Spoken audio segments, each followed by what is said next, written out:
So in this video, we are going to be continuing with the preamble. So we are going to look at the term democracy here. So democracy can be split into demos and kratos. So demos means people, kratos means power. So democracy literally means the power of the people. In the constitution, it is mentioned as the democratic republic. So the democratic republic mentioned in the constitution means that India is not just a political democracy, but it is a social democracy as well. It envisages not only a democratic form of government, but also a democratic society. A democratic republic stands for the good of all people. This is embodied in the concept of the welfare state. In the context of political and social democracy, it would be apt to quote some of the leading members of the Constituent Assembly. Let's look at Nehru to begin with. Nehru says, democracy has been spoken of chiefly in the past as political democracy, roughly represented by every person having a vote. But a vote itself does not represent very much to a person who is down and out, to a person, let us say, starving or hungry. Political democracy by itself is not enough, except that it may be used to obtain gradually increasing measure of economic democracy, equality, and the spread of good things of life to others, and the removal of gross inequalities.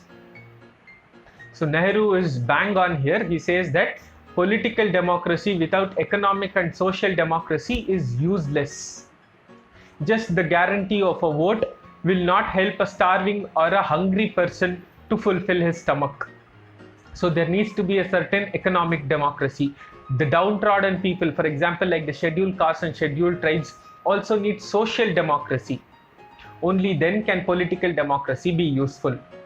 So Nehru says that a political democracy would be useful only to obtain gradually increasing measure of economic democracy, equality, and the spread of good things of life to others, and the removal of gross inequalities. So democracy has to help in the removal of gross inequalities, be it political, social, or economic. Let's look at Dr. Radhakrishnan next.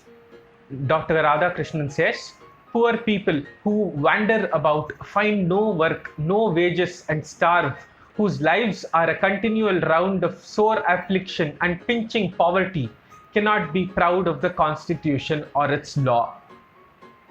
Explaining the need for social democracy, Dr. Babasaheb Ambedkar said, political democracy cannot last unless there lies at the base of it social democracy. What does social democracy mean?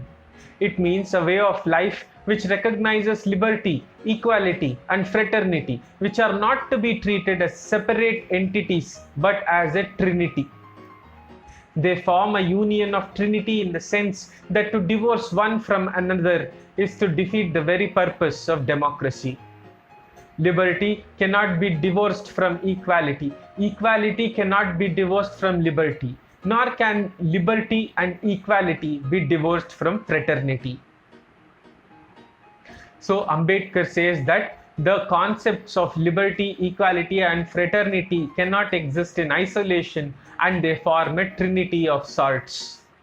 Political democracy cannot last unless there lies at the base of it social democracy. Ambedkar further says that liberty cannot be divorced from equality, equality cannot be divorced from liberty, nor can liberty and equality be divorced from fraternity. Social democratic society is the one which recognizes liberty, equality, and fraternity.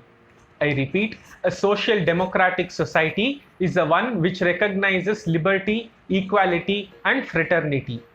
These three are always considered to be a trinity and are never divorced from each other. Without equality, liberty would produce the supremacy of the law over the many. Equality without liberty would kill individual initiative. So let's just go through this again. A social democratic society is a one which recognizes liberty, equality, and fraternity. Then the three are always considered to exist in trinity.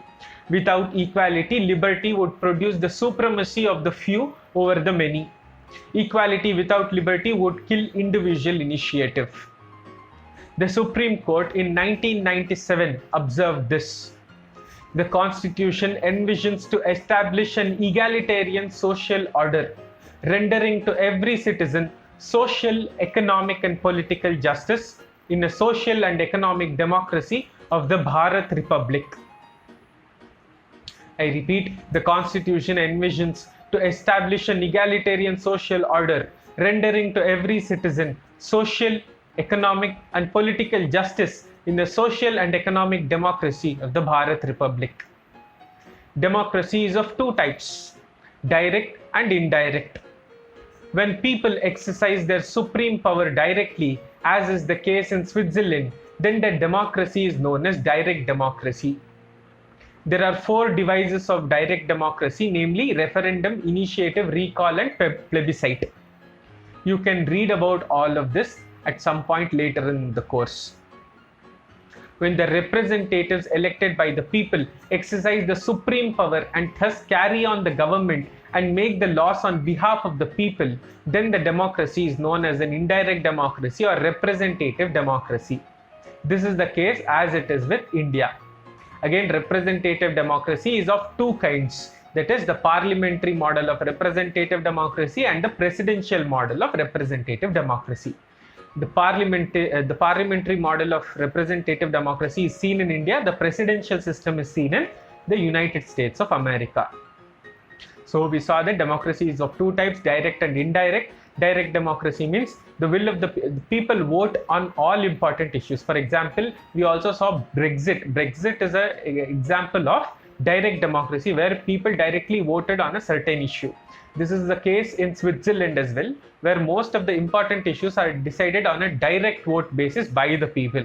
So in an indirect democracy, the representatives chosen by the people make all the decisions on behalf of the people, and we have two types in representative democracy, the parliamentary system and the presidential system. The Indian Constitution provides for representative parliamentary democracy, under which the executive is responsible to the legislature for all policies and actions. So the legislature holds the executive responsible. This is a very important point. Please note it. It is important from the prelims point of view. The executive is responsible to the legislature for all its policies and actions. Generally, the leader of the government or the leader of the Lok Sabha who is representing the government explains all the policies and actions of the government on the floor of the parliament. The opposition can pose questions to the ruling party as to what has been done and how certain objectives that the government had promised to the people has been achieved.